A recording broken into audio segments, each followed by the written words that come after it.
Hello, everyone, and welcome to episode number 53 of the NordCast. It is Wednesday, April 24th, 2024.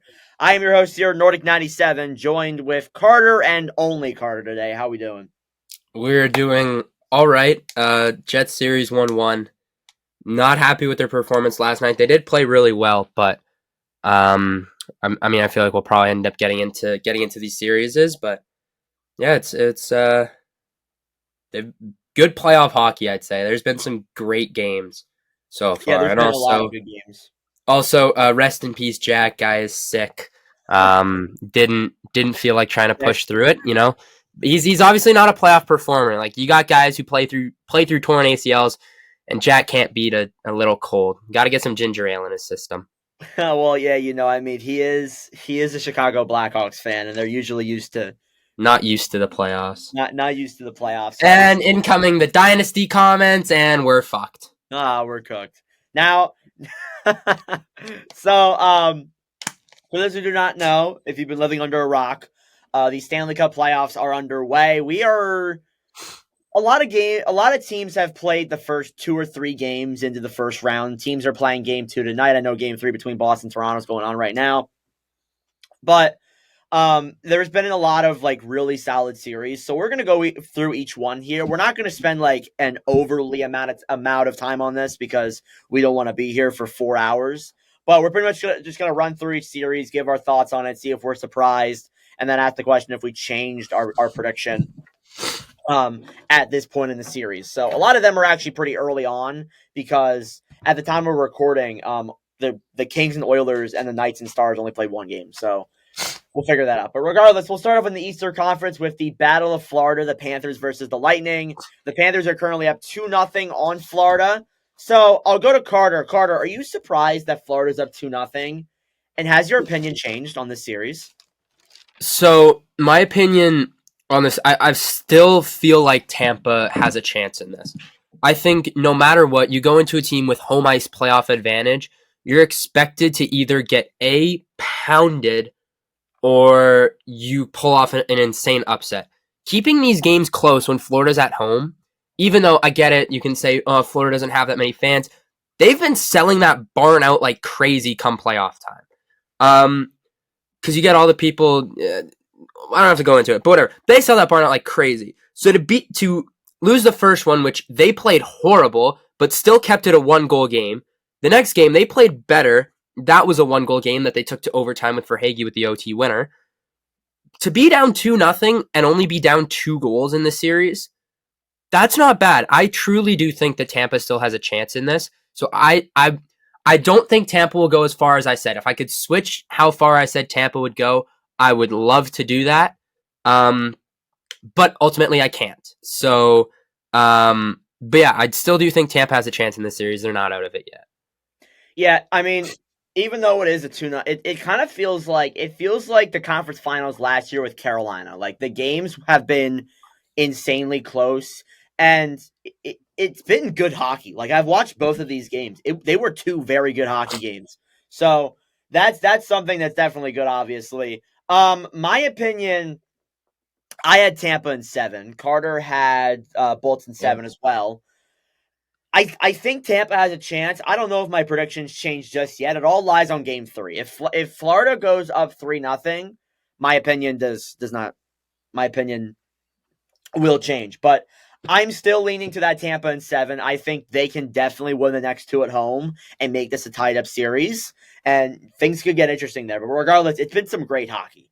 But I do have a question for you. Is Playoff Vasilevsky back? Is Playoff Vazzy back? Is he? I don't know. Honestly, he's had pretty solid games the last 2, even though they've been losing. Like, his goals against average is a 2.5, but yet he's which is I think 7th so far. But he's got the second best save percentage at a 9.22. He's been pretty solid so far, I will say.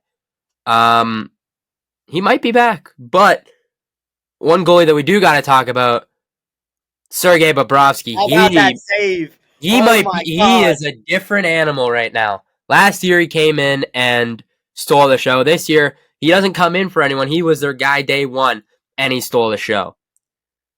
But, yeah, both The goalies have been awareness unreal. is actually crazy on that one save. The fact Unbelievable. that might go down as one of the best saves ever. That's one of the best saves I've ever seen live. Like that. Yeah. That was unbelievable. And I saw that. I'm like, yeah, Tampa's scoring that. I forget what Tampa player was, but I'm like, yeah, they're scoring that. And the fact that Vazzy kept it out, I was like in shock. I'm like, what? Like you had no idea. Well, like it's a cross crease. You're sliding. You're not even looking. Like I will say, one of the most agile saves I've ever seen was the Vasilevsky behind the back catch. That one was unreal. But that save, he's not even looking at the puck, and nasty. That's all I gotta say. It's just nasty. Unreal. Simply unreal. Unreal. So we're gonna skip Boston and Toronto because that game is currently going on. It's like I got a minute left. Boston's up 3-2. We'll get into that series. Toronto did just take a penalty.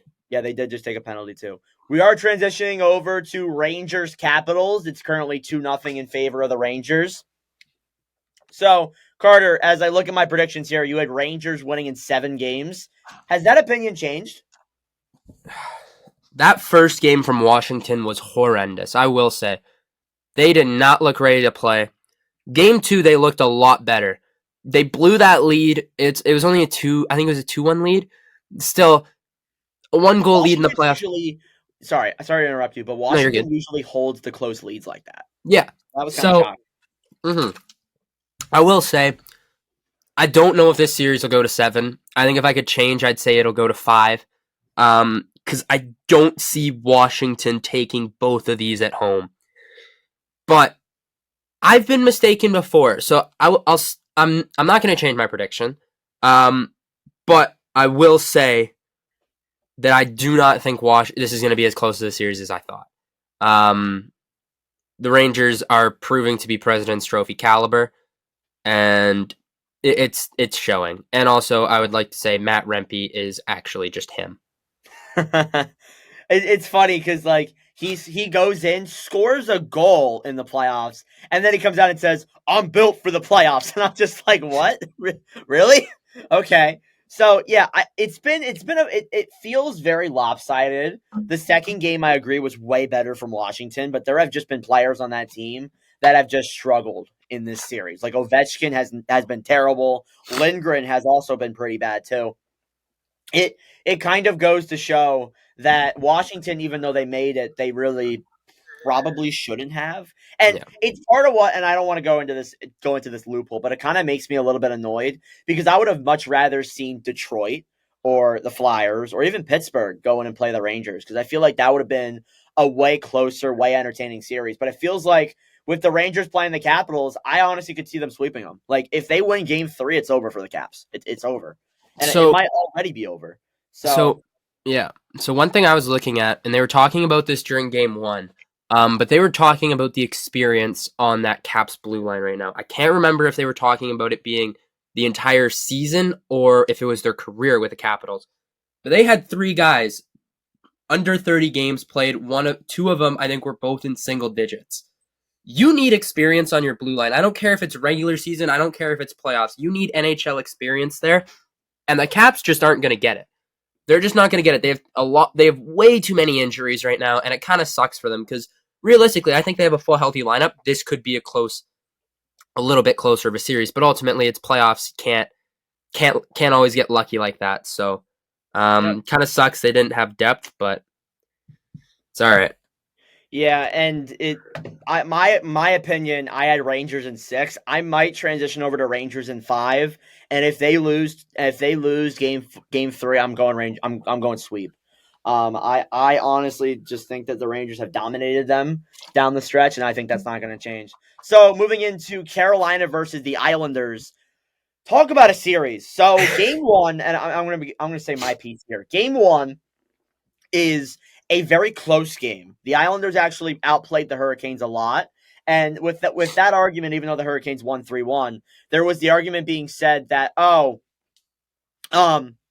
that's saying that like Carolina hasn't played a meaningful game in weeks and, they looked bad, but they still won. Then came game 2. Game 2 was probably the most lopsided game I have ever seen in my life. And even though it was 3-0 Islanders, it should have been like 7-0 Hurricanes. Like, it was an unbelievable lopsided game. So the Islanders go up 3-0. The shot attempts or the chances were like 102-15 or something. The Hurricanes hit the post like 5 times, and then the Islanders blow a 3-0 lead to make it 4-3. So I'll go more into that in a second, but I want to ask Carter, after that disaster of a game and heading into game 3 tomorrow, has your opinion of Canes in 5 changed? No. I realistically, I think I'm sticking with Canes in 5 because, as I said, they always tend to steal one somewhere. Usually it comes at home. So I will stick with that. But I will say that is an absolute utter collapse for the New York Islanders. I don't care how early you're up 3-0. You do not blow a 3-0 lead. Another thing I will say, I am sorry, Mikey Bartner. As sorry as I am, 81-0, going almost a perfect season, essentially 82-0. It's gone. It's out the window. That stat, you can have it, you can crumple it, and it can go in the trash. That is heartbreaking.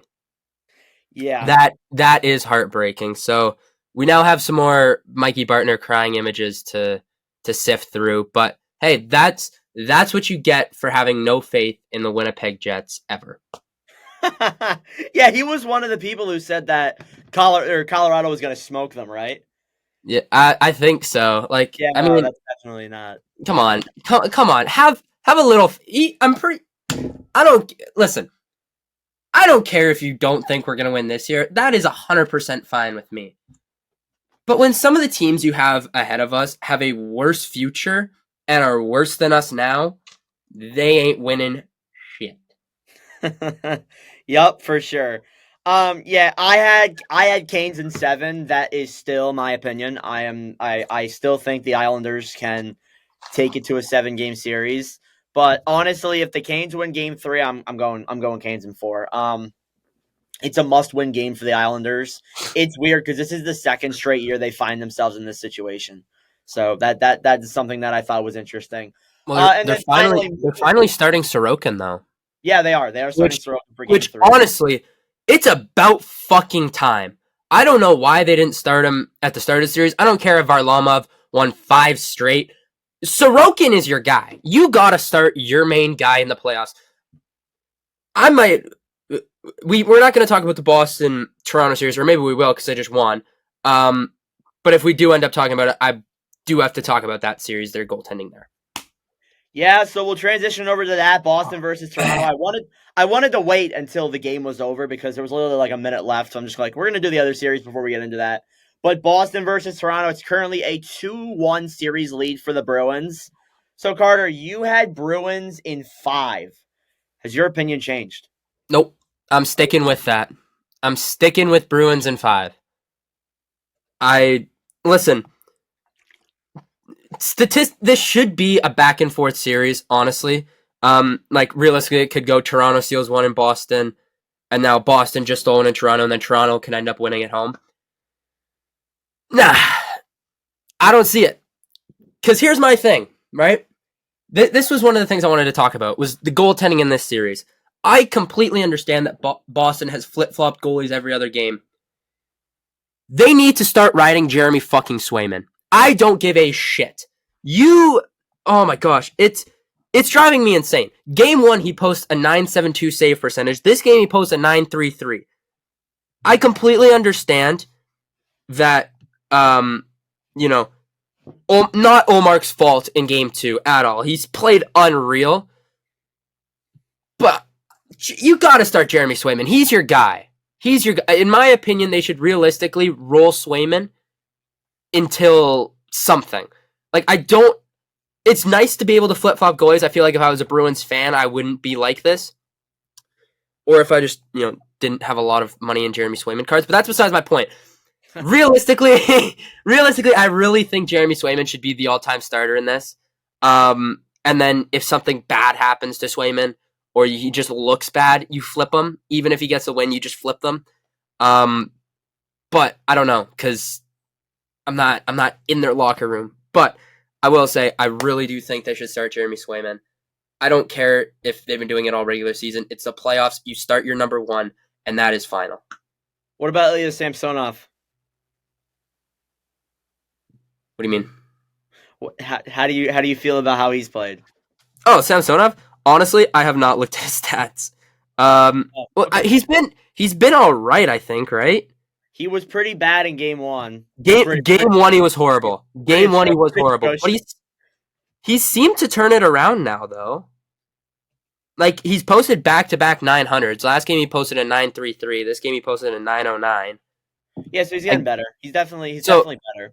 He's playing better. Sometimes it takes a game to settle in, but not for Jeremy Swayman. He settled in right away, and he should be their starter. Yeah, I am in the opinion of Bruins in 7. I honestly could possibly go down to the Bruins in 5. I look at Toronto like we talk about Samsonov who had a bad game. Toronto has no defense. No, they got none. In the first couple of games, they were playing Simone Benoit, I swear, like 20 minutes. Like, I swear, they played him a ton in the first game of the series. I don't know what game 2 and game 3 looked like, but the fact that you're playing someone like him, regular NHL shifts, no disrespect to Benoit, but he should not be a regular starting defenseman. Like, even the guys that got at the deadline, just like your defense is just non-existent. And you talk about like offensive depth, it feels like they don't have any of that at all. I know Boston's offensive depth, when you look at it on paper, it's actually pretty weak, but a lot of it's been pretty solid this year. They've been getting scoring from all 4 lines. Yeah, essentially. That's the thing. Yeah, they were getting like game 1, they got scores from Johnny Beecher, they got goals from defensemen, they got 2 from DeBrusque. They're getting goals from players that aren't named David Pastrnak or Brad Marchand, so that narrative can go away. Toronto, it feels like it's just Matthews, essentially, and some of those big name guys. Now, I didn't look at who scored tonight. I probably should. Bertuzzi and Nyes. So Bertuzzi. So pretty much, I think that's their second line. I think because Nyes plays up pretty high in that roster. Yeah, I believe that is their second line. So you look at game 2, the guys who scored, Max Domi, Tavares, and Matthews. Those were the guys that scored in that game. It feels like they have no depth, essentially. In Boston, I know Boston's depth isn't as good as it was in previous years, but it still is solid depth. It just feels like Toronto does not have that. So I'm actually changing my opinion. The Bruins in 5. I feel like unless Toronto can win game 4, they're going to the Bruins are going to give it to them in the next 2 games. And then Toronto will be out, and we'll talk about what happens. Toronto needs a third line or third or fourth line that can play defense, but also has some guys that can score. Because it doesn't seem like they have that. Like that's one thing you need, especially come playoff time. Because playoff time, you need guys who aren't scared to play the body, and who will be able to skate, make chances, and make some rushes. So there are guys on this team who play like that. But none of them they just don't have any secondary scoring. That's what they have. They have the defensive guys, but they don't have the offensive upside that on that roster. Yeah, so essentially you're relying on Matthews, Marner, Nylander, which you should, but then again, how good has that done them in the last couple of years? When you look at when it comes to when it matters.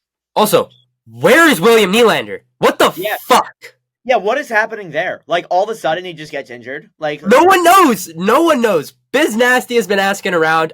I don't fucking know. Apparently, he pulled something in his back. I don't want to make assumptions here, but I don't care if you're skating in practice. I don't care. It's playoff time. You get your ass out there and you start skating. How about Austin Matthews resting? What was that today? Did they rest him game 1? He rested from practice. He said, he's taking a rest day from practice. I'm like, huh? Oh, well, most of the time those practices are optional. No, but still, like, it just still seems strange. I'm trying to pull up the forwards here, see what his overall numbers were. Not Bruins, Maple Leafs. So Matthews' stats, he had no points. Three shots, 8 hits. 23 minutes. Also, a lot of hits tonight. 68 for the Leafs, 65 for the Bruins. Holy, what a fun series. Every player on this, I'm looking at the list. Every player on the Maple Leafs had a hit tonight. That's playoff hockey right there. Every player on the Bruins except for 2 had hits tonight as well. So it's pretty wild. But anywho, moving out of the Boston and Toronto series, moving into the Western Conference, we'll start out with the Dallas Stars and the Vegas Golden Knights. Game 2 is tonight, and Vegas won the first game. Vegas won the first game 4-3. They take a 1-0 series lead. There was a lot of talk in that about Mark Stone, Jake Ottinger not having a great game. But Carter, we're 1 game into the series, so I don't really know if your opinions changed. But you had Stars in you had Stars in 4. Did I write that down right? There's no way if I said Stars in 4, past me was smoking some crack. Oh wait, no. I know why. Because originally when we did this, the Stars were going to play the Kings. That's why. That's why you had Stars in 4. So what was your original prediction? I think I asked you. I think you asked me. I think I flipped it to 7. So because I think I said in the chat, no matter who plays the Knights, I don't care if it's Edmonton or Dallas, it's 7. Yeah. So I was gonna say there's no. I was gonna say what is wrong with me? Yeah, you said Dallas is 7. Right? So okay. What has your opinion changed? 1 game into the series, I can't believe I actually thought you would say that. There's no honestly, when you said that, I had to question myself. I'm like, there's no way. But okay. Anyways, okay. Not really, no. I feel like we knew Vegas was gonna be unreal. I still have faith in the Dallas Stars. They'll get it done. Fucking do it. I got faith in the Dallas Stars. All right, that's all I gotta say. They're fine. We're fine. Everything is A-okay. Everything's working out how it should. All right, we're fine. I'm good. I'm calm, cool, and collected. We'll see if that's the truth next week, because there will be teams that will no longer be in the playoffs next week. Yeah, I think it's a little bit too early to tell if my opinion is going to change. I think that the Stars can definitely still win the series. It's a 7-game series, so for sure. Ottinger looked bad in game 1. I think Carter's nose is bleeding. Anywho, Ottinger looked bad in game 1, but I do think that in terms of just like the overall few, I think Otter just had a bad game, and I think that definitely next game will be much better. People complain about the LTIR thing. That's gonna be how it is for 2 more years. That's not gonna change for 2 more seasons. So it sucks, but you just have to accept it for how it is. And the weird thing is that people are acting like that Vegas is like way over the cap, like they're millions of dollars over the cap. If they pulled someone out of the lineup, like I read an article where it was like, if they pulled Anthony Mantha out of the lineup and they put in someone else, like if they put in, I don't know, like a lower paying center or a lower paying player, they'd be below the cap. So they aren't above the cap by a lot. They're really only over it by like 1 player. So it's not a huge deal, but I do get the rule. So I'm keeping my opinion of Stars in 7. We'll move into the next series. Can I say one thing quick? I will say game 1, I don't fully blame Ottinger. There were a couple that were just great shots with great screens. And there wasn't a whole heck of a lot he could do on some of those. So I don't know if Bartner's going to do his like deep dive with his point scoring system that he took from Theo Ash that he did with Georgiev in game 1. But if he does, it's going to be pretty low because there were just some that he wasn't a whole lot Ottinger can do. Yeah, there was a couple of chances like the Hannafin goal was tipped. The Hurdle goal was just a rebound. It was a good rebound. Yeah. The third or second goal was just a perfect screen executed masterfully. Yeah, so Vegas just capitalized on a lot of them. There's a lot of defensive woes from Dallas yet again. Yeah. So, transitioning over to Colorado versus Winnipeg. The series is tied at 1. Carter actually went to one of these games. He went to game 2. The game they lost. Of course he was. So, essentially, I'm going to go to Carter. Carter, you had Jets in 7, I believe. So, are you surprised by how this series has gone so far, and has your overall opinion changed? No. Realistically, I did not think that we would win back-to-back games against Colorado. That does not happen. Now, I will say one thing that also does not happen is beating Colorado at home. I will say, who's the only team to do that this season? The Winnipeg Jets. Nordic's repping them. Thank you. So I know we can do it. It's not that complicated. I think we can do it definitely. The whiteout is still one of the best home ice advantages in the National Hockey League. We got Pat McAfee on the bandwagon. Love to see.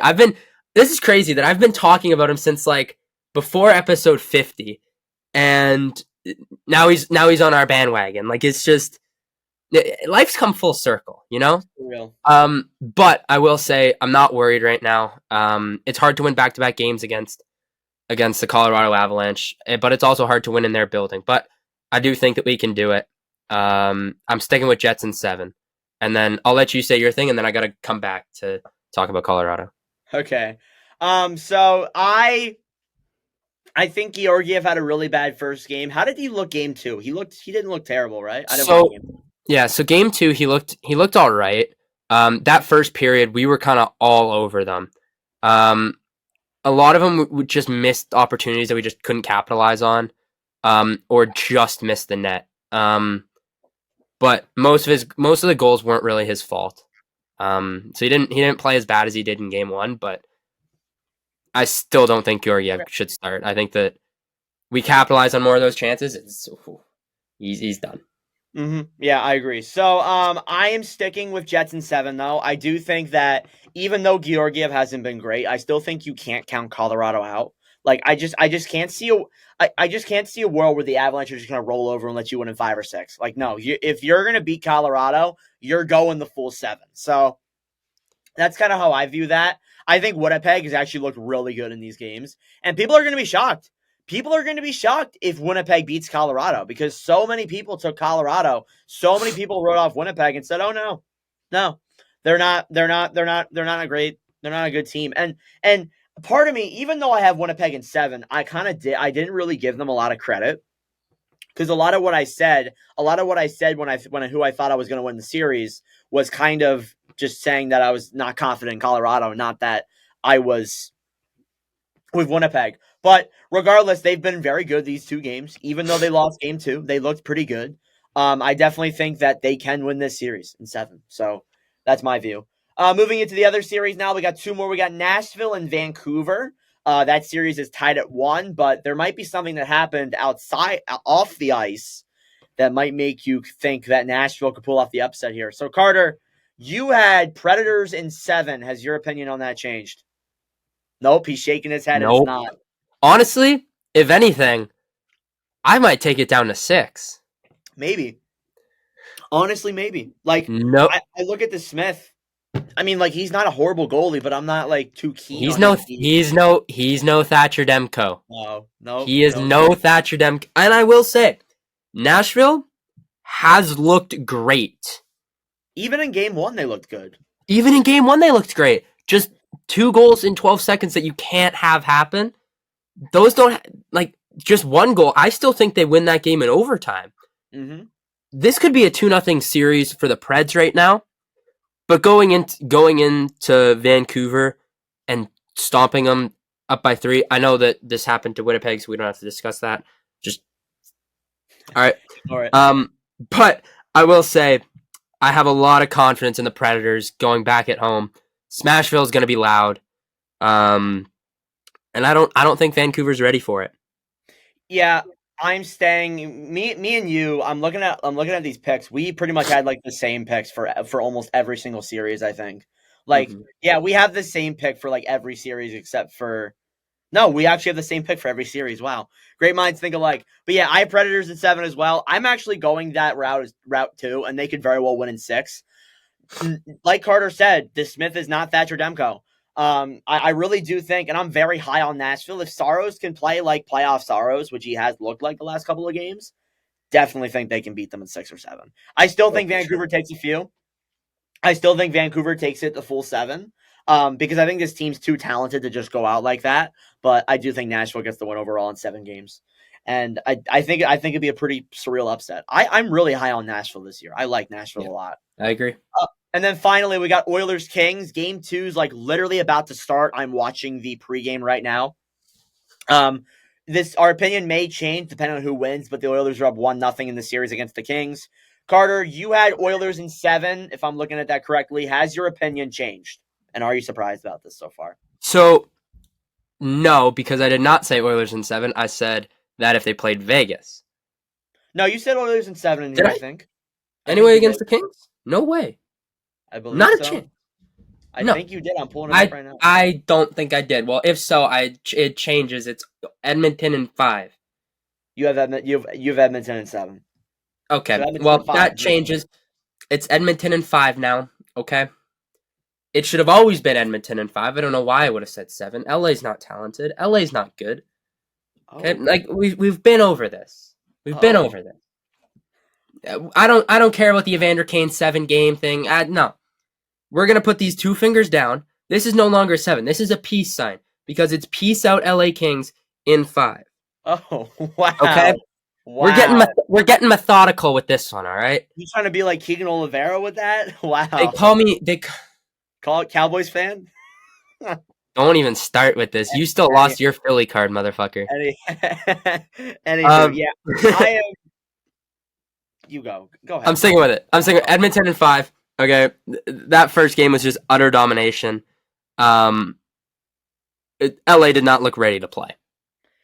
Yeah, I'm going with the same thing. I think Oilers take it in 5. I think the Kings actually win tonight. I think the Kings will win tonight, and then the Oilers will take the rest. That's kind of how I see that. That's kind of how I see it going down.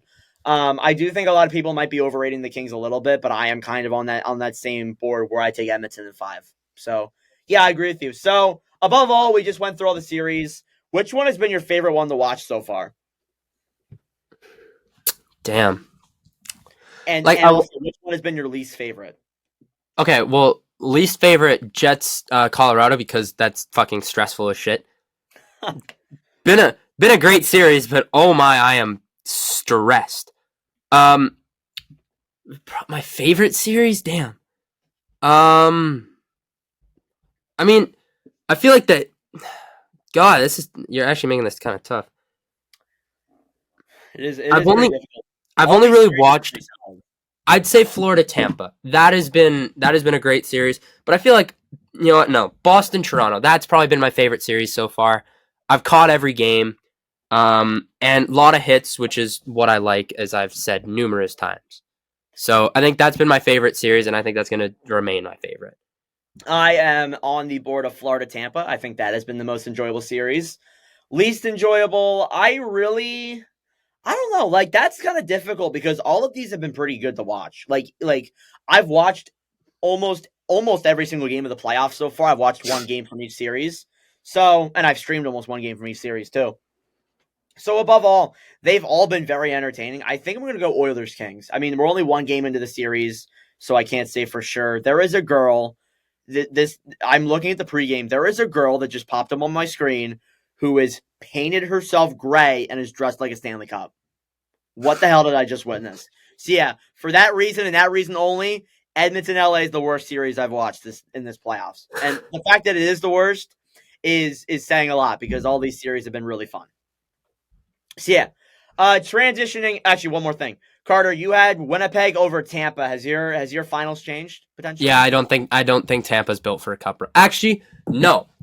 Tampa. I forgot about this. Tampa might be built for a cup run. They get Sergachev back, who is skating. I'm gonna say this: if this Tampa series goes to 7, maybe Sergachev comes back for Game 7, and if so, I would love Tampa's chances in that. Maybe. This is all going to depend on if Sergachev comes back or not.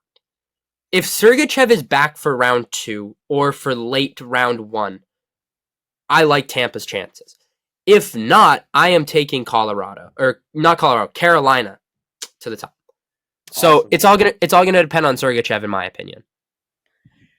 I had Dallas over Carolina. I'm still sticking with that. I think I think it's still very possible. So yeah. Moving into news and headlines around the NHL, we're going to try and not go into the playoff stuff because we already talked about most of it. The San Jose Sharks have fired head coach David Quinn as of 8 hours ago today. Quinn has been a solid coach.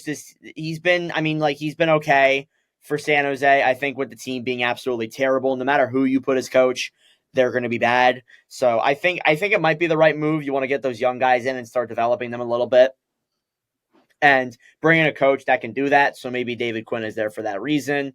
In other news, the Buffalo Sabres hired Lindy Ruff as their head coach. He is now I think it's the 6th head coach that has been on the team since the last time they made the playoffs. I do have a thing here. I'm going to try and pull it up real quick. He is, I believe, including himself twice. Actually, if you include the interim head coach and Lindy Ruff, he is the 8th coach to come in since the last time this team made the playoffs. And Lindy Ruff is 2 of those 8. That's pretty insane to think.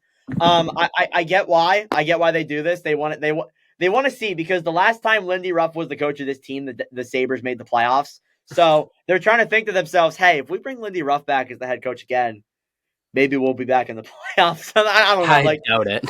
I think at this point, they're at 13 seasons out. They're just we might as well try it. Why not? Yeah. We'll see what happens at this point. But yeah, Lindy Ruff's the Sabres' new coach. As well as that, too, the Philadelphia Flyers re-signed Ivan Fedotov to a 2-year, $3.25 million deal. So, since we're both Flyers fans, Carter, what do you think about this deal? He doesn't know. Big shrug. Big shrug? I don't know. Right. Okay. I like it.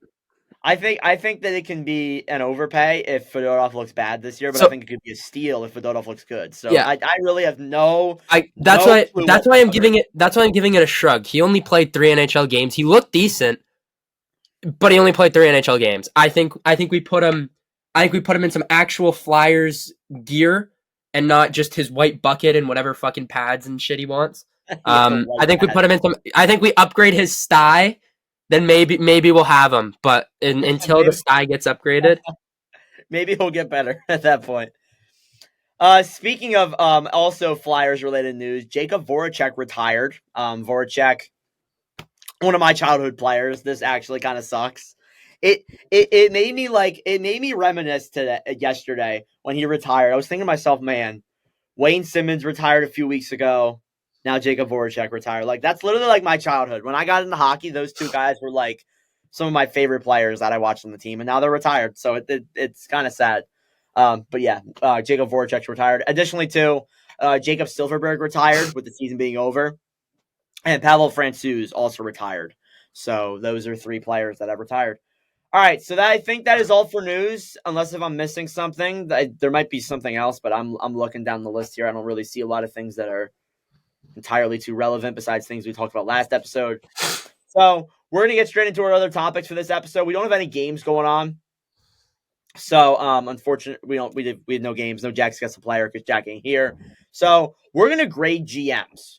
So there were 6 GMs this year who who had their first full season of being a general manager under their certain teams. And we're going to go through each one of them here today and give them an overall grade for how they've done this year. So we'll start off with Danny Briere. Briere is the GM of the Philadelphia Flyers, got hired after the trade deadline last year. He had the offseason where he drafted Matvei Michkov, traded for a guy like Massimo Rizzo, gave up essentially nothing for him. He made some other trades as well. Heading into the season, Philadelphia is a really surprisingly good team. Then he goes out at the deadline and trades Sean Walker for a first-round pick. And even though the team missed the playoffs, they still had a very good, high-achieving season. So I'll go to Carter first. Carter, what is your overall letter grade on Danny Briere and how he's done his first season as GM? I like it. I think, he kind of had a little bit of experience last year. He kind of got to become a little bit more familiar with the team coming in as the interim head coach. I think getting that tag taken off and him being the actual GM of the Flyers is a great thing. I really like what he's done. I think, being able to get Michkov, ultimately the loss of Cutter was tough, but he did what he did what he had to do with Cutter Gauthier. Ultimately, just and the thing I don't understand, I don't want to talk about this Cutter Gauthier trade anymore because it's done. It's out of my head. I don't give a fuck. Except for the fact that I do and I will be in Philly when they play Anaheim. That is a fact. Oh yes, me too. So there's that. But I think other than that, like he did what he had to do. He addressed a position that we needed, which is a defense, and Jamie Drysdale is not bad. A second round pick, which is fine. You can usually get someone pretty decent in there if you know how to scout right. And like he's made some good signs. Like we were able to get Fedotov over. We signed the other goalie, which was Kolosov, right? We got Sean Walker. We flipped him for a first round pick, which is the Provorov deal too. I forgot to even talk about that as well. Provorov deal was unreal for us. Like he's made some great trades. I don't care. He's made some good moves. He's made chef's kiss. Just mwah. He's made some moves, and I'm happy with them. I am happy with them. So if I were to I don't think I can give him an A+ because I think that, I mean, even with the Cutter situation, I think he did a great job, but I would have loved to have seen Cutter Gauthier in a Flyer jersey or a little bit more in return for a top 5 player who absolutely lit up. Yeah, instead of just Jamie Drysdale, I would have liked more than that. Like maybe I don't know if you could have gotten a first round pick too, but maybe even a first. Yeah, but like that is okay. I'm comfortable with what he did, so I will give him an A-. Well, no matter what you think, it's better than Chuck. It's way better than Chuck. When we started 100%.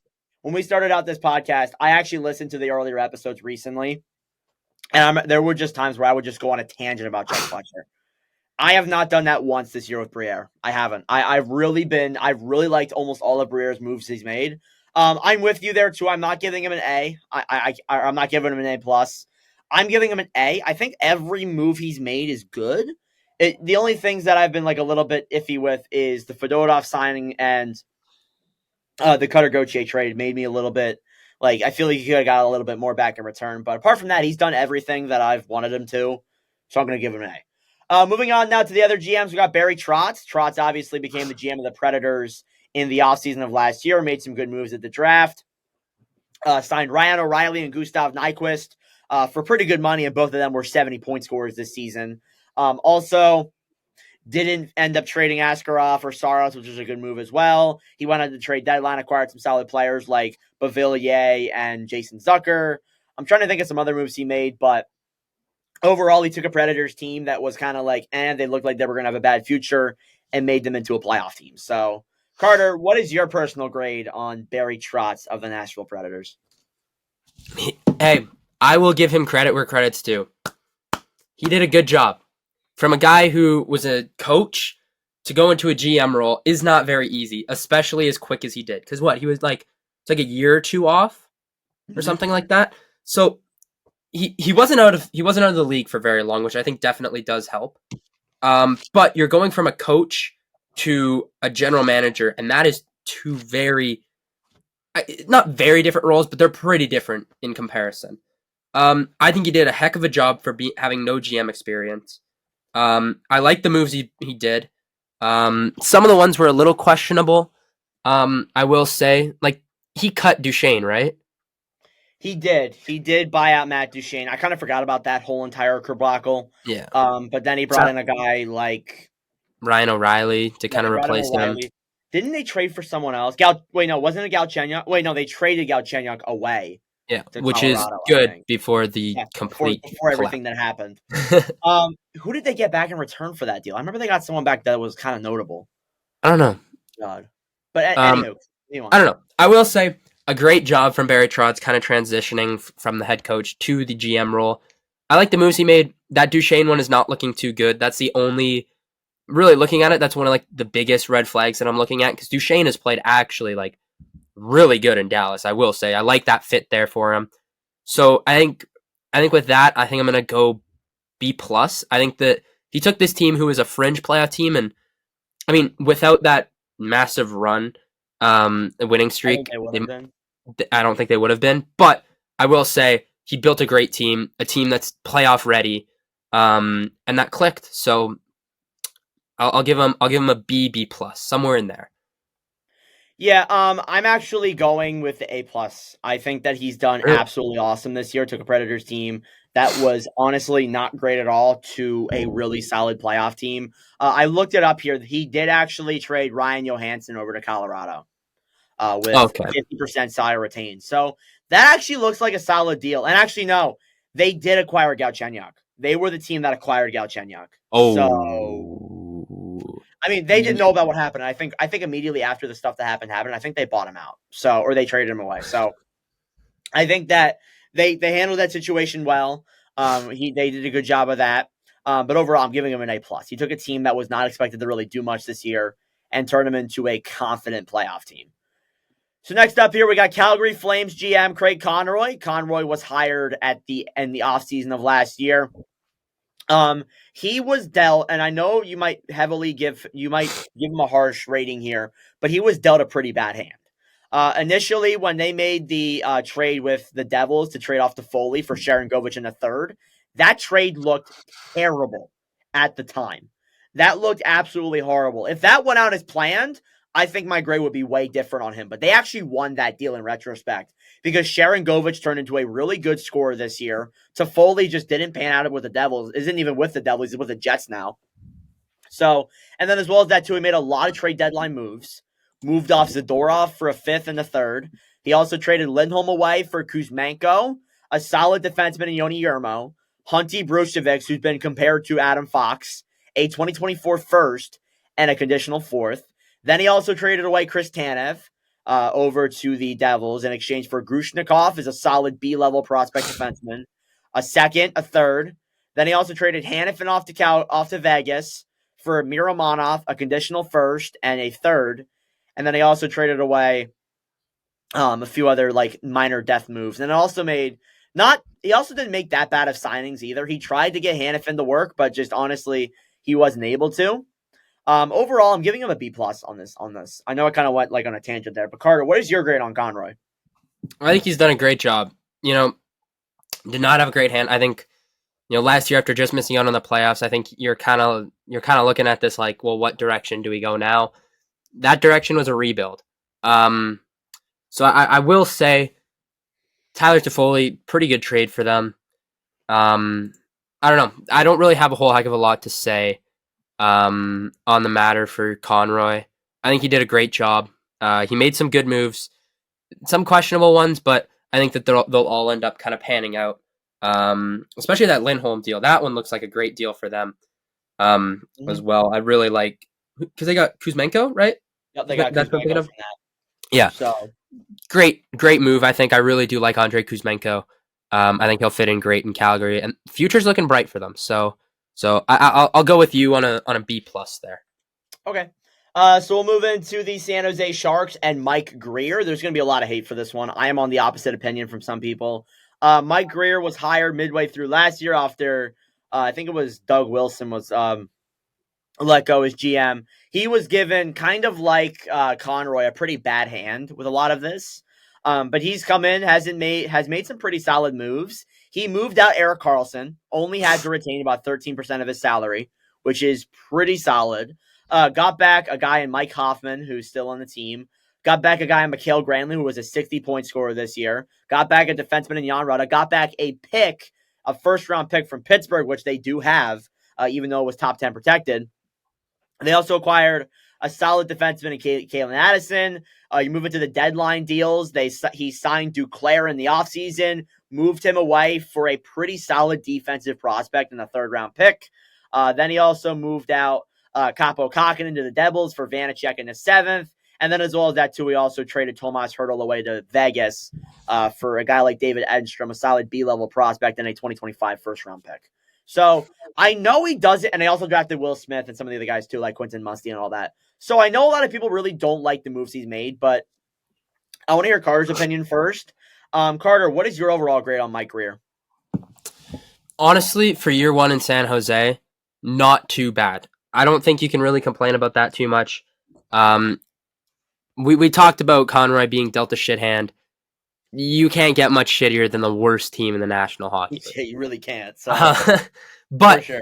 Yeah, I will say, though, he did a heck of a job. Drafting Will Smith, I think, is a great first step, who's looked absolutely unreal at NCAA this year.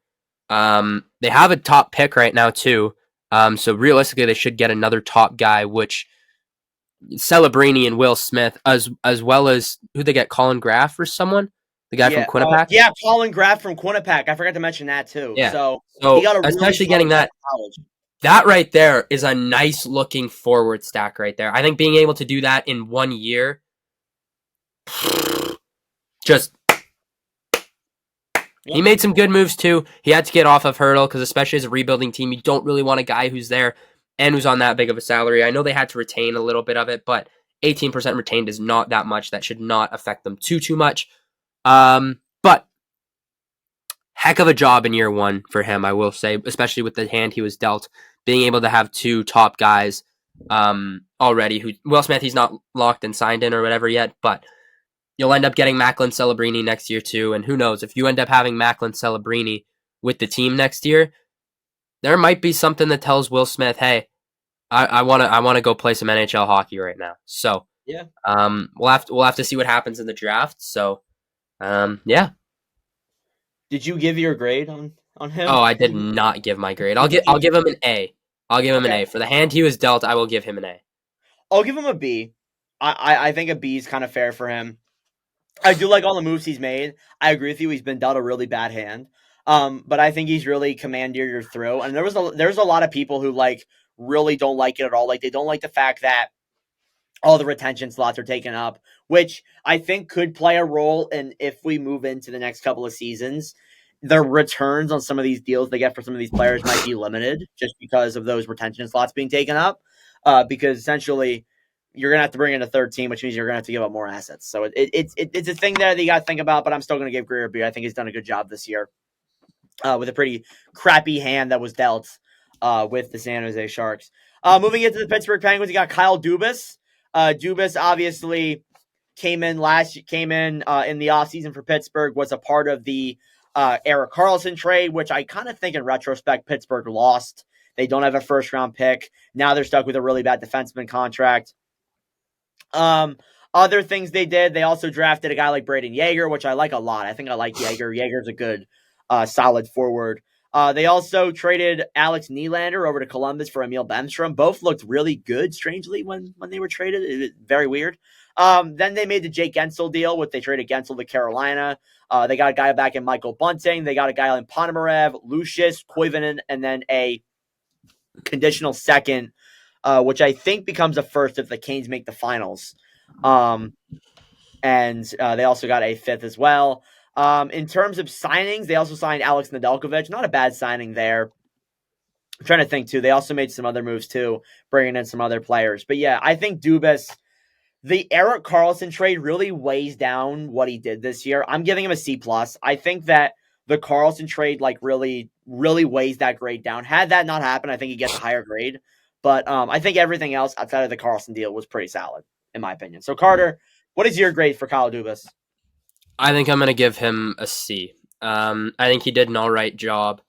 But I will say one thing. When you're going into a new building, you make a big trade right away, you better pray that shit hits. And it did not hit with Erik Karlsson. He was supposed to help their scoring, especially on the defensive side. And the value was never higher for him.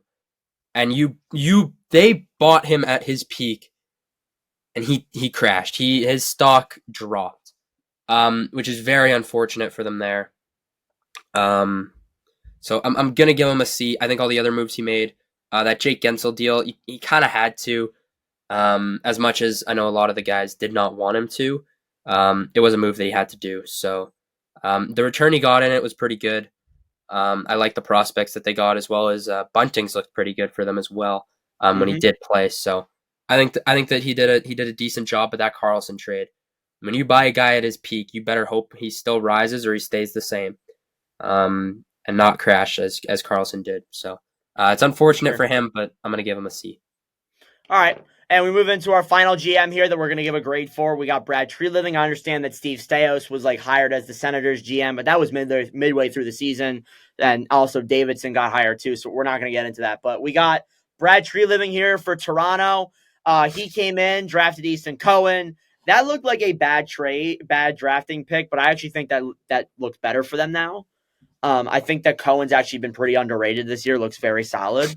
In terms of trades, he traded for Ilya Labushkin from Carolina. He also traded for Joel Edmondson from Washington. He traded for Connor Dewar from the Wild. He also signed the Nylander and Matthews contract, which, depending on how you look at them, that could be overpays or underpays. So listen. I don't like his moves. I don't like the efforts he made at trying to go out and get a defenseman. I understand that when they tried to go out and get guys like Tanev, they tried to get the Zadorov, but obviously they didn't give up enough and they just weren't good enough with making their offers. So I'm honestly going to give Tree Living a C minus. I don't really like a lot of his moves. I think the Nylander contract is, even though I understand the reason why, I think it's going to be an overpay. The Matthews deal looks great. The Matthews deal actually looks really good. But I just think that the overall Nylander trade is going to look like an overpay. He did hit though with Bobby McMahon. McMahon was a good deal though. But I'm giving him a C minus. So Carter, what is your grade for GM Brad Tree Living of Toronto? I think he did an all right job. I think he did good. He really didn't make like too many trades. He made some good signings. I feel like that's kind of how it is with the Leafs every year. They go out and they acquire at least one big piece, and they lose their first round pick of that year. Or they don't do that and they just ride that team for as long as they can. The signings were good. This Nylander one could end up hurting, because it's a lot of term and a lot of money, and they are going to be kind of screwed in a little bit. I've said this before. I think that they should have moved off Marner last year, especially if they wanted to try and keep Nylander this year. But ultimately, they had no idea that Nylander was going to play this good to start the year. They banked on him not, and that shit did not pay off. And now they can't trade him. They can't trade Tavares. They can't trade Riley, and they're not trading fucking Austin Matthews.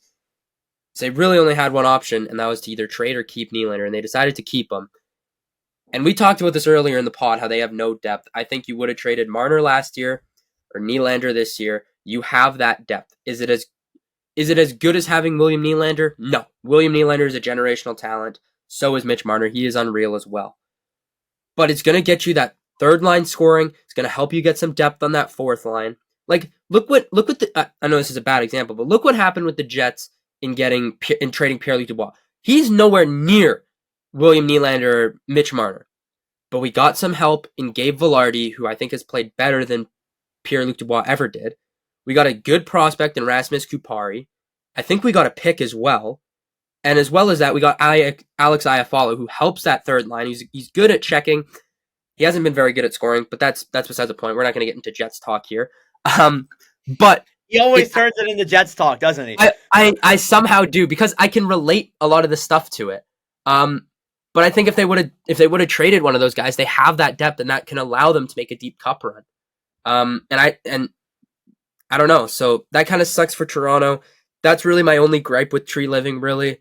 That Matthews signing was huge. I think you got to lock up Austin Matthews, especially after this season, almost putting up 70. I think that is all for the Maple Leafs for the rest of their lives. That should always be priority numero uno. Is make sure that Austin Matthews is signed and locked up to be a Leaf forever.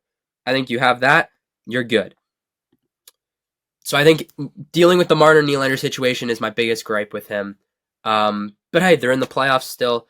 So I can't really say shit, but I'm gonna give him a C. Okay. All right. That was a lot of talking. I'm so sorry. That's all right. So those are the 6 GMs who have started their first year. We will do this next year. However, don't leave yet.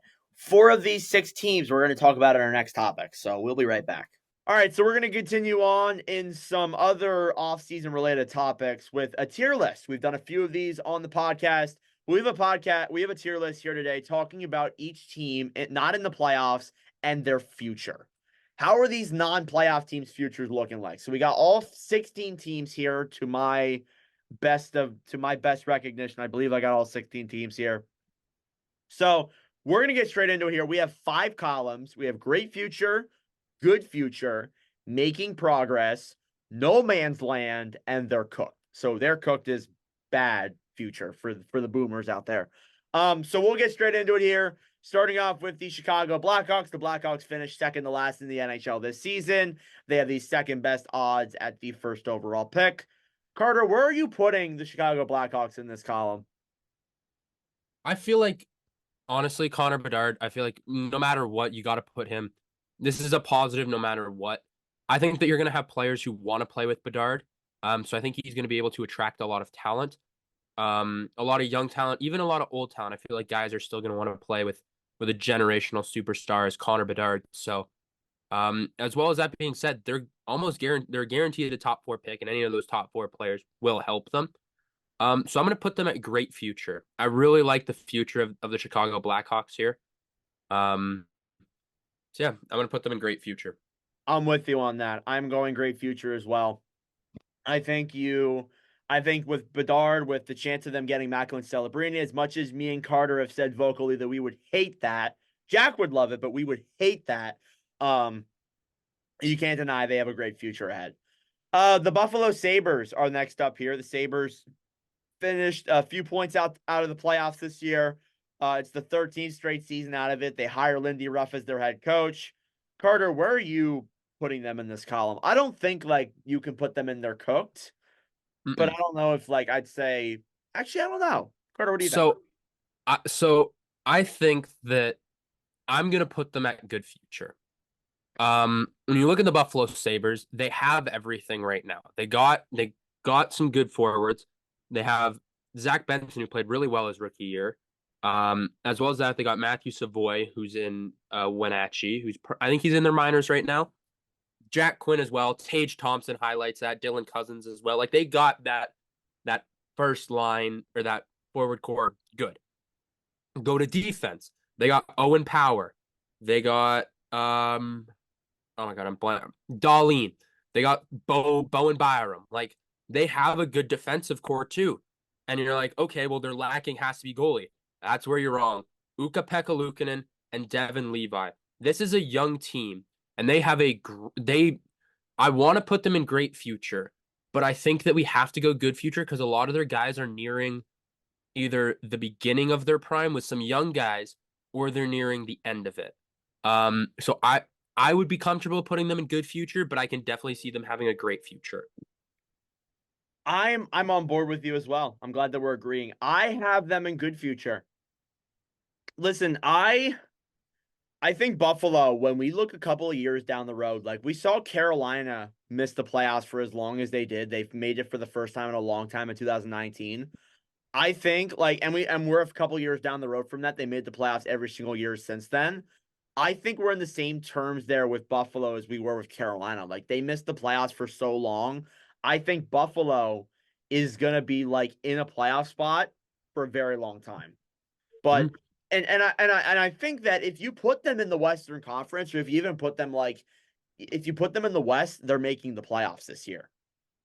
It just sucks. You're shaking your head, but like I It think was it was it was the opposite. The West was way tougher to get in. oh really? I swear, because I mean, yeah, the East, the East, like it wasn't great towards the end when it came to the wild card race, but I think Buffalo would be would be way better in the Western Conference, in my opinion. I think they would be way better. All right, no, you're shaking your head, but no. I feel like this team, if they didn't play in a hard Atlantic and just that where like every team was essentially pretty solid this year, I think they would have a better chance of making it. But yeah, I have a good future there for Buffalo. I agree. St. Louis. I don't really know what to say about St. Louis. They finished just barely outside of the playoffs again. They obviously fired Craig Berube. Carter, you could be of the opinion that if you think that they bring in that they keep Bannister as the coach, and if they have a full season as him with him as coach, they can make the playoffs next year. But in terms of future, what do you think? In terms of future, I'm tempted to throw them in no man's land. I don't think that they have very many prospects that are eye-catching to me. Um, or a lot of young players who are eye-catching to me either. I like Robert Thomas. I like Jordan Kyrou. I think they're both nearing their prime. Jordan Bennington's been all right this season. But when looking at the teams in good future and making progress, they don't seem to have a lot of prospects who I think could push them to making progress. Um, but I don't think that they're bad enough to say they're cooked. So I'm comfortable putting them in no man's land. That's where I'd want to put them. Yeah, I'm gonna go no man's land too. I think that like they could make the playoffs next year. They could not. Like they're kind like that's pretty much no man's land. That's like the definition of no man's land. So I honestly have no clue. They don't have a bad future because I think they have guys like Kairu and some other younger players in the pipeline that have looked good, but they don't have like an amazing future either. Like I don't know. Like I think that they have pieces, but I'm still putting them in no man's land right now. The New Jersey Devils, they finished just outside of a playoff spot this year as well. Carter, where are you putting them in this? I'm putting them in great future. I will say they're a goaltender away. They're a goaltender away from being guaranteed playoff team. So I'm putting them in great future because again, they're a goaltender away. There's nothing else to say. Luke Hughes is going to get better next year. Jack Hughes is in his prime. Um, that's all I'm going to say. They're a goaltender away.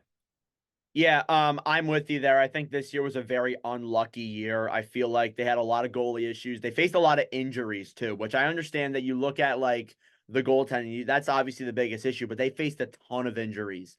Had they had Hamilton healthy, I think they make the playoffs. I honestly think that if they have Dougie Hamilton on that blue line and some other people that stayed healthy, like if Jack Hughes stayed healthy the whole year, I think they make the playoffs too.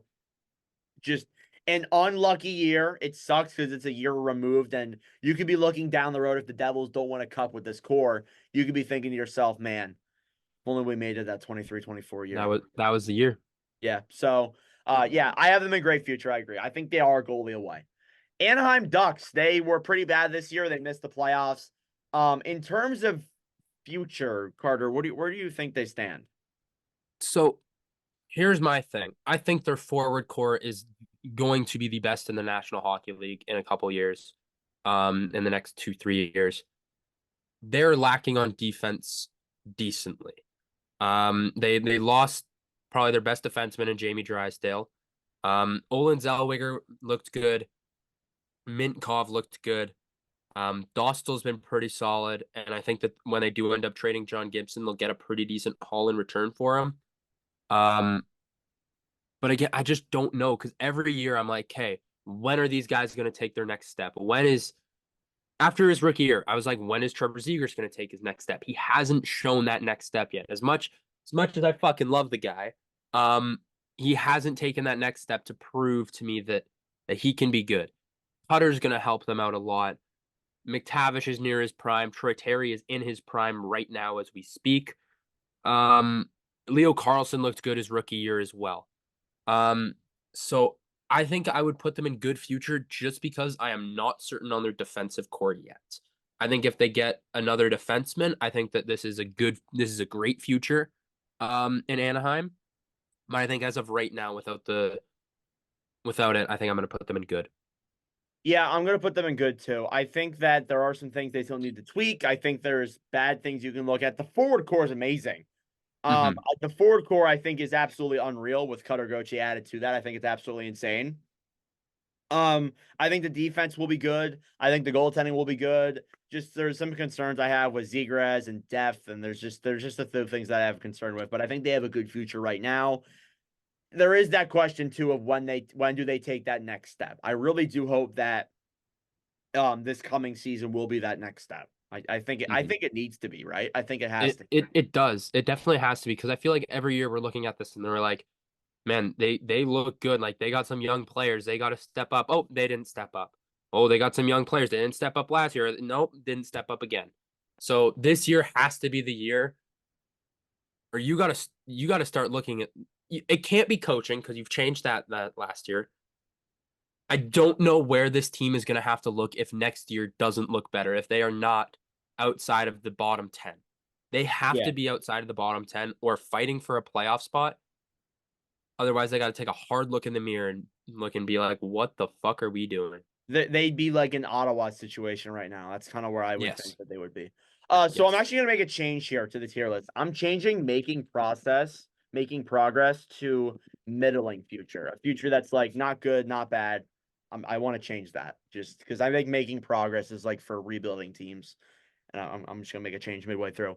Philadelphia Flyers. Flyers obviously had a really surprising season. I have no idea where to put them. Carter, Carter, what are you thinking here? So okay, so here's where I'm looking here. I really like the Flyers prospects. I think we have some excellent prospects. We got Oliver Kachuk, Bonk, who's been good. Rizzo, Rizzo, who's been good. We had another guy who we got from the London Knights. I think we took him in the Barkley, third round. I can't. Barkley. Denver Barkey. He's looked unreal. He took that next step this year. I really like our prospects. We had some guys who took that next step. Cam York being one of them. I think he was definitely our most improved player. Probably one of the most improved players this season. I really like our future. It is a very big question mark right now with the loss of Carter Hart. That definitely stings. We made some good trades. We got some picks as well.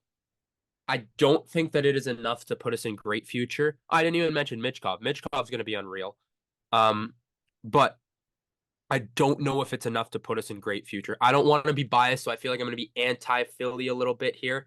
I'm fine with putting them in great future, but I think the safe bet is to say good future. So I think we have a top prospect pool in the league, but right now, like that last season, we either had to make playoffs or not make them at all. And we put ourselves in that no man's land position to where we can't get the first overall pick. As far as we can get is second. But we still do have a great future, so I don't think we're putting us in middling. So I would put us in good, but I can definitely see us going great.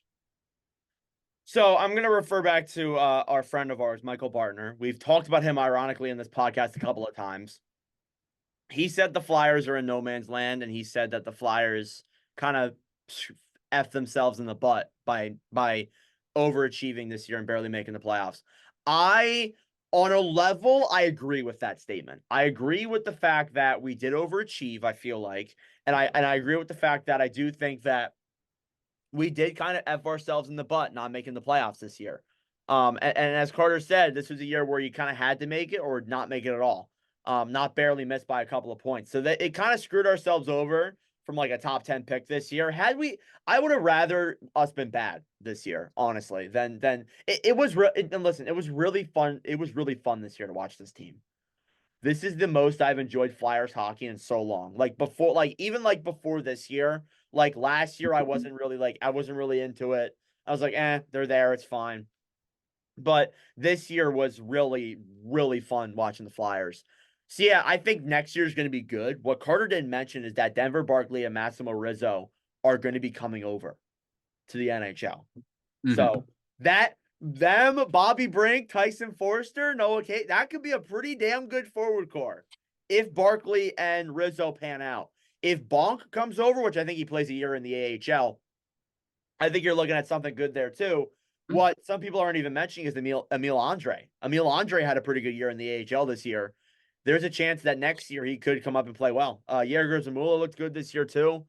I think that again, I agree with Carter with the goaltending question. That's my biggest concern right now. But apart from that, I'm liking the future. I agree. I'm going with good future. I think Did putting us in no man's land, which is what Barner did, is not really that fair. I think that yes, we're not making the playoffs next year. I don't even think we make it the year after that. But I think this year showed that we might not need like 4 or 5 more years to make it back. We might only need like 2 or 3.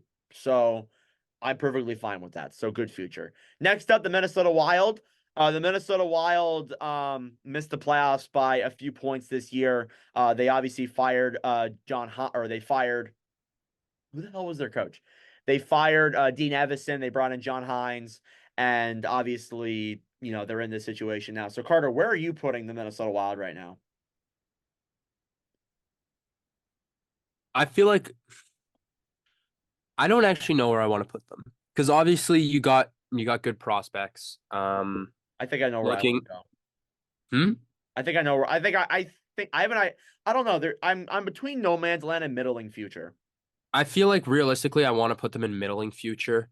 Yeah, Because I like Matthew Boldy. Matthew Boldy's going to be unreal. Um, Marco Rossi, right? That's one of the guys. Yeah, yeah. Marco Rossi. He looked really good this year. Brock Faber looked good, but it's just a fact of their aging core. Um, a lot of their players are old. They're not gonna have a goalie next year, or not next year, the year after. Because they lose Marc Andre Fleury, right? Fleury's with Minnesota? Am I being Yeah, stupid? this year's going to be Fleury's last year Yeah. as goalie. So this is Fleury's last year. So you're losing your goalie, who, even though Marc-Andre Fleury is almost 40 years old, or he is 40 years old, I don't know, he's somewhere within there.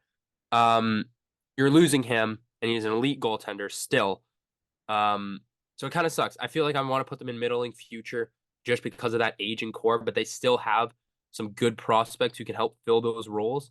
But they don't have enough to warrant me putting them in good future. So I'll put them in middling. Yeah, I'm going middling too. I think that as long as they're paying Parise and Sutter, they're going to be a middling. I do think, though, they have a really good prospect pool. They have a lot of good prospects. I think that Wallstead, someone who Carter didn't mention with the goalie situation, could be Oh, really good. Wallstead. So I think that definitely there's things there, but with Minnesota, just like honestly, I think as long as they're paying those players, they're not going to be able to put together a legitimate cup contending team. I hope I'm wrong. I really hope that this team does do well. I like Minnesota. I really enjoyed Minnesota, but I think middling future is where you have to go. Seattle. Seattle missed the playoffs this year. A lot of guys had down seasons. Beniers had a pretty bad sophomore year. Carter, where are you putting Seattle in these? I genuinely have no idea. Like, I feel like I want to just put them in no man's land because they took that step. So year one, I think we kind of figured it doesn't look like they're going for it year one. That's fine. We'll write them off. It's year one. They'll build up a future. They'll be okay. So we did, and that's what happened, right? Then next year they take that step. They're like, okay, well, we're like, okay, this could be a legitimate team here. Like we're looking at a team. Like this one, like they're a couple pieces away and they could make a good run. And then this year they're bad again. So I feel like they're stuck in no man's land or they're cooked. And I don't know which one it is. See, Because ultimately they have prospects, kind of. Beniers took that step down, which sucks for him. Shane Wright looked all right this year, but I feel like you want to see a little bit more, especially from a guy like Shane Wright. Um, but yeah, I don't know. I'd put them in no man's land or they're cooked. I don't know a whole heck of a lot about the prospect pool. I don't know if Nord does. So I'd put them in their cooked or no man's land, and I'm comfortable with either. see, I disagree with both of those. I think I'm putting them in middling future. I think if Matty Beniers bounces back, I think if Shane Wright plays a full year in the NHL next year, I think the team will be way better. They're drafting eighth overall this year, so they have a chance of getting another really solid prospect, adding that to the pipeline. I forget who they got last year. I can't think of who it was. It'll come to my mind eventually, but Seattle, I think they have a decent prospect pool. They don't have like a really good future or a great future. I don't think they're in no man's land. I definitely don't think they're cooked. But I think that they have a middling future. I think they're like Minnesota. So it's up to you, Carter. What do you think? If you want to I'm fine with middling future. I'm Okay. fine with that. Okay.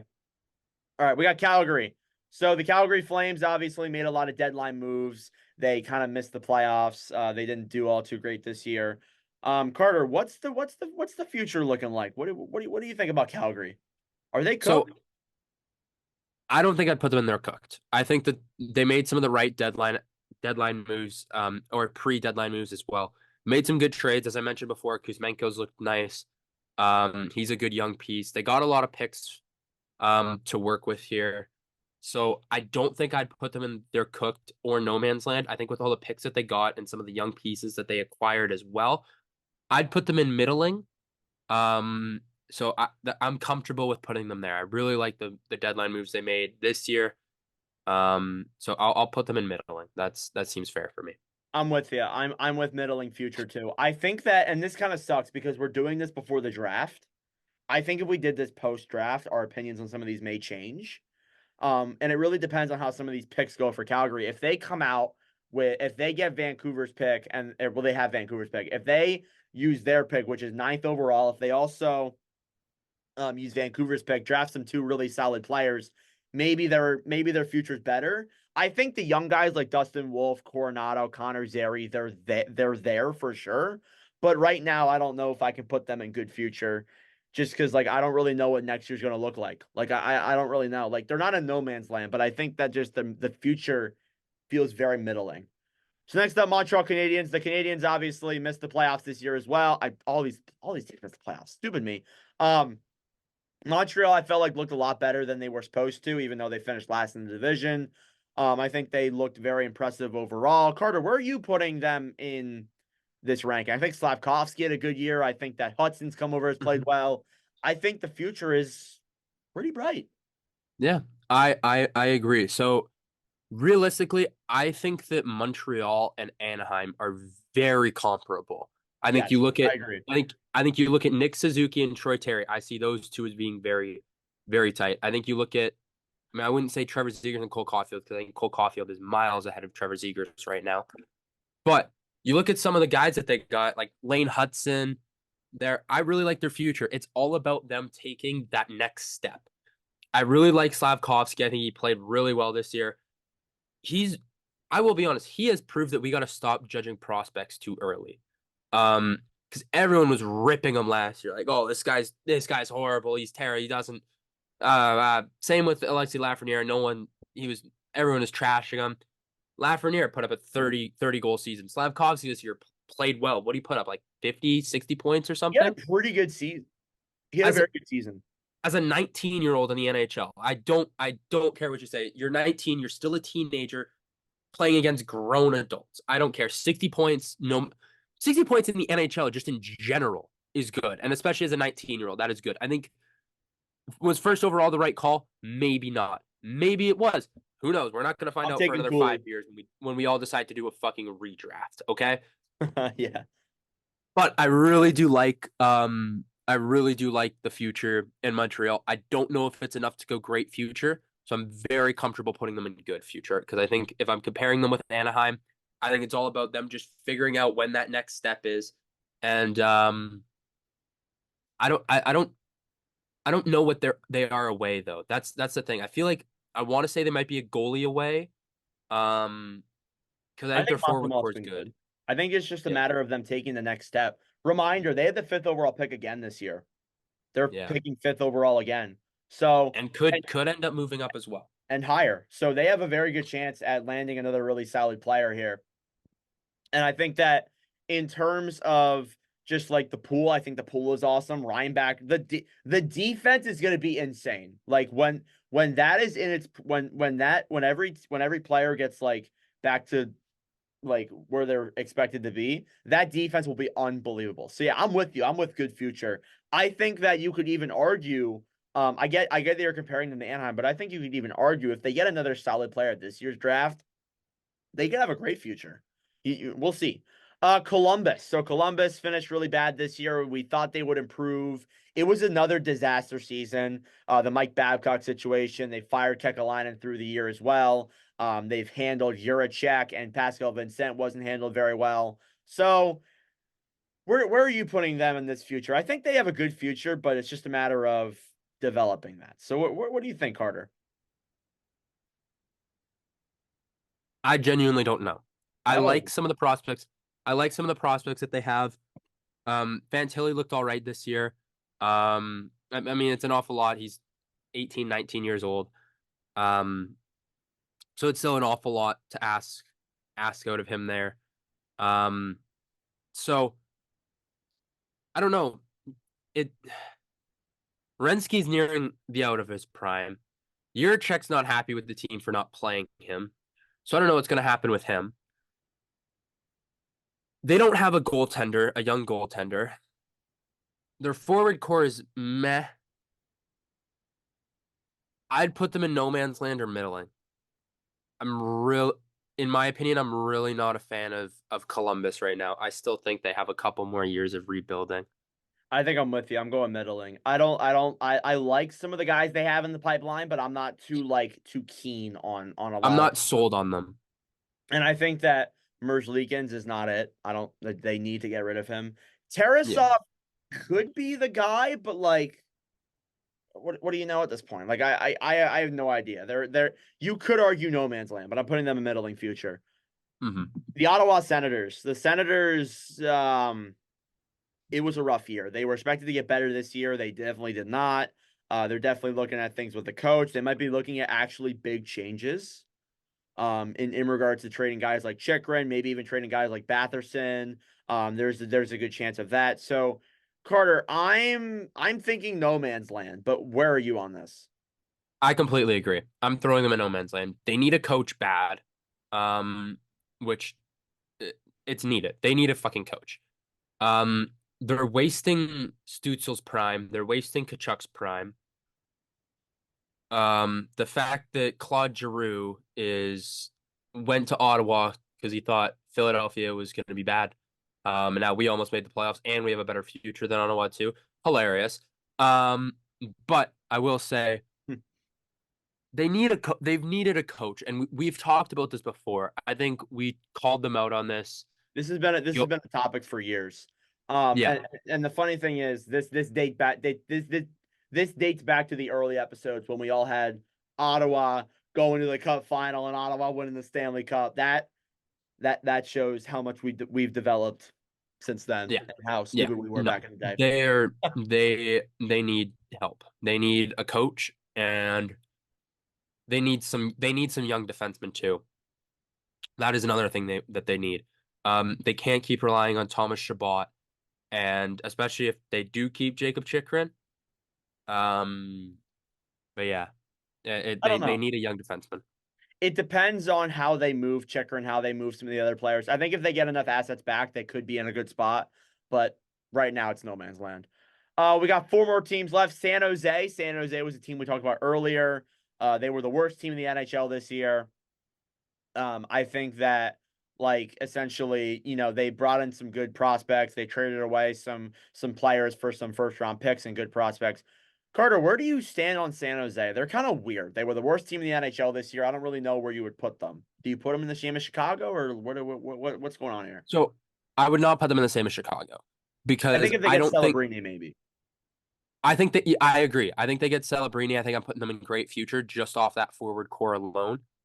Um, but they're lacking in defense. They're lacking in goaltending. Um, so realistically, I think Will Smith will definitely help this team. I think without Will Smith, they're in no man's land. So I think with Will Smith, I'd throw the middling future. But especially with this year having a top three pick, guaranteed lockdown, I think I'd put them in good future just based off that alone. I really like Will Smith. I think he's going to be a superstar in this league. 3 years into 3 years into it, honestly. Colin Graff is going to have a nice instant impact for the San Jose Sharks as well. And then if they end up getting Macklin Celebrini, that's just going to add to that forward firepower. But again, as I will say, they also have Pittsburgh's pick as well. Yep. Um, it is top 10 protected, I'm pretty sure, but still. No, they have it.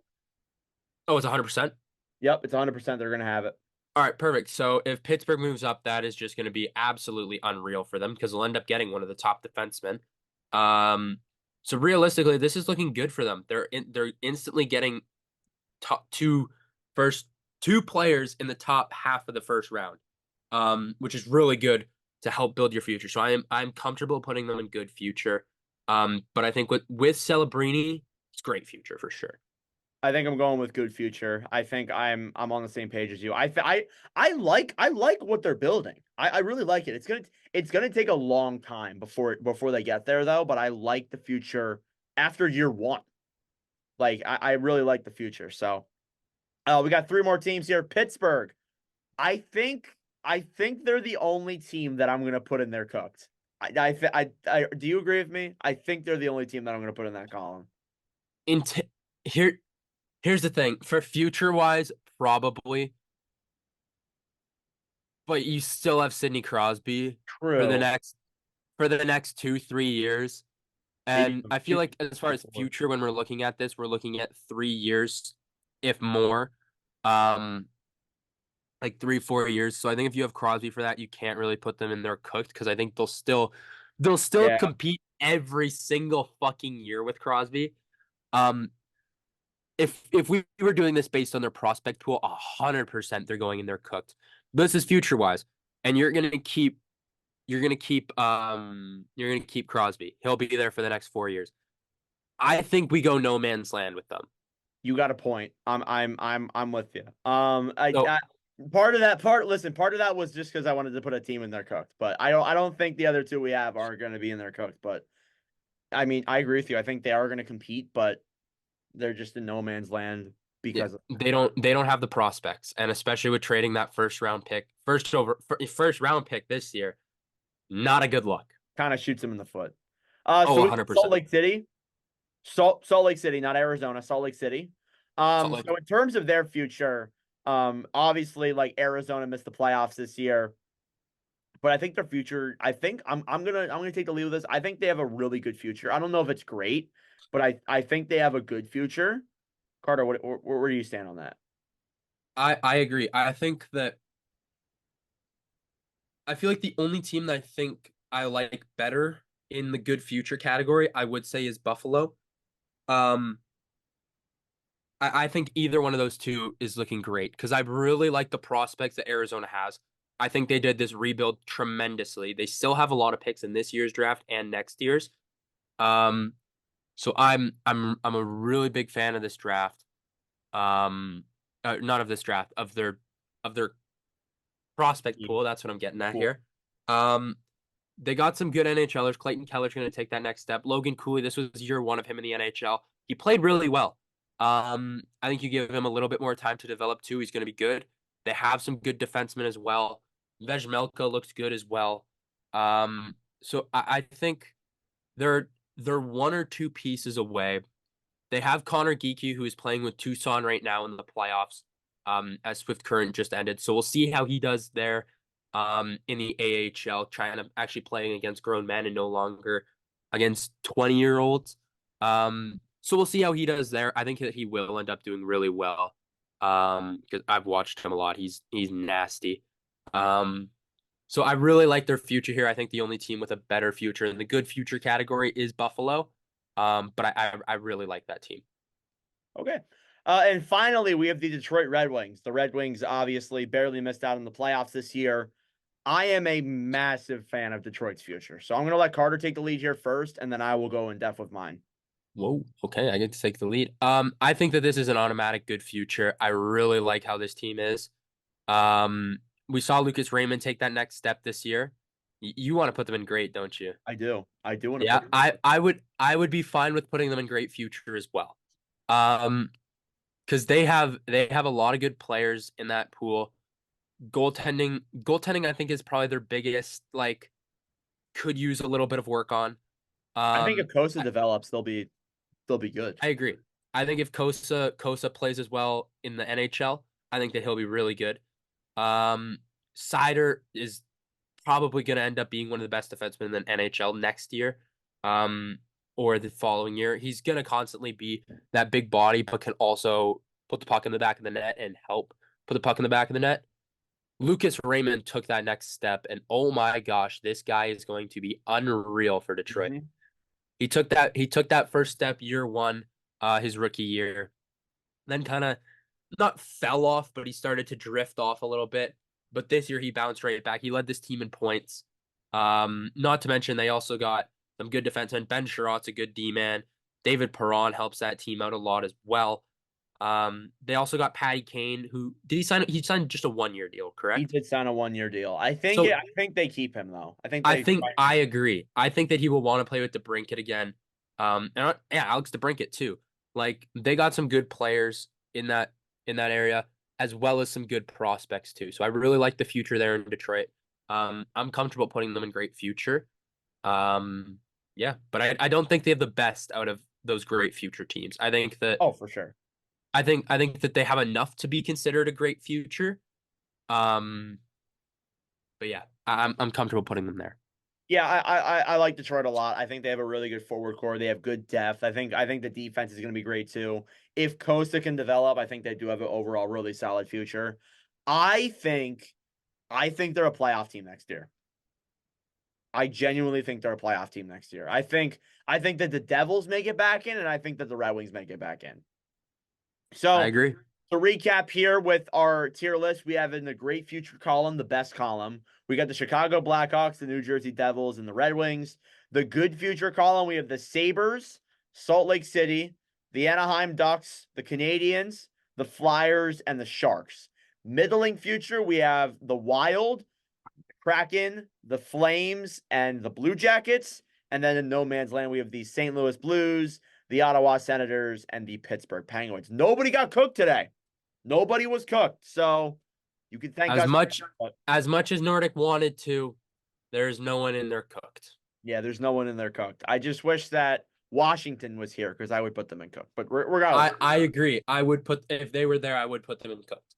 Yeah, so maybe we'll do this again. We might do this again when the playoffs are over. So yeah, anyways, that will conclude episode number 53 of the NordCast. We appreciate you guys for listening here all the way to the end. Another long episode here. We enjoy these. We've made a lot. I think the last like 6 or 7 episodes have been an hour long. So that's pretty awesome. Been a lot of fun. But yeah, a lot of content here for you guys. But regardless, thank you all guys very much for watching or listening. If you enjoy it on the YouTube end of things, make sure to like and subscribe down below. We would greatly appreciate it. If you're on the podcast end of things, give us a good review, tell your friends, all that good stuff.